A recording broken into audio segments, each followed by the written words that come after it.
आइए सुनते हैं एक छोटी सी कहानी। एक सीमा नाम की एक लड़की थी।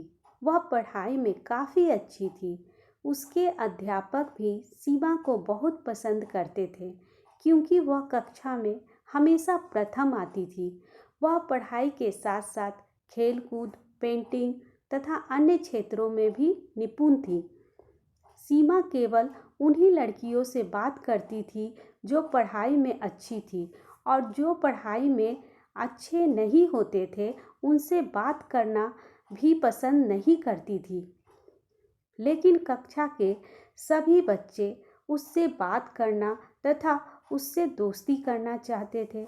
उसी कक्षा में एक लड़की थी जिसका नाम था मीना। वह पैरों से विकलांग थी, लेकिन वह बहुत ही सुंदर और समझदार थी। वह पढ़ाई में अच्छी नहीं थी, इसीलिए सीमा उसे पसंद नहीं करती थी। एक दिन सीमा के घर मीना आई। सीमा ने जब मीना को देखा तो मीना सुंदर सा सूट पहनकर आई थी। मीना ने कहा, मैं अगले साल इस स्कूल को छोड़कर दूसरी स्कूल चली जाऊंगी। तुम जल्दी से तैयार हो जाओ, फिर तुम्हारे साथ एक पिक्चर लेंगे जो हमेशा तुम्हारी याद बनकर हमेशा मेरे साथ रहेगी। लेकिन मीना को देखते ही सीमा का मूड खराब हो गया।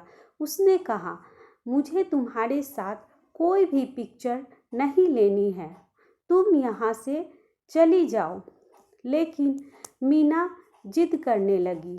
तभी सीमा ने उसके मुंह पर ही दरवाज़ा बंद कर दिया। फिर क्या था, मीना मायूस होकर वहाँ से चली गई। इस बात को सीमा भूल गई। कई साल बीत गए। उसने अपनी सारी पढ़ाई पूरी कर ली। एक दिन अचानक उसने कहीं पढ़ा कि अगर मनुष्य से कोई गलती हो जाती है और उससे वह सुधार कर ले तो भगवान भी उसे माफ़ कर देते हैं। फिर वह सोचने लगती है कि मुझसे कोई गलती हुई है क्या। फिर उसे अचानक उस मीना का ध्यान आता है। मीना के बारे में सोचकर उसे बहुत पछतावा हुआ। उसने उसे बहुत ढूंढने की कोशिश की, लेकिन उसे मीना के बारे में कुछ भी पता नहीं चला। सीमा आज भी अपनी भूल पर पछताती है।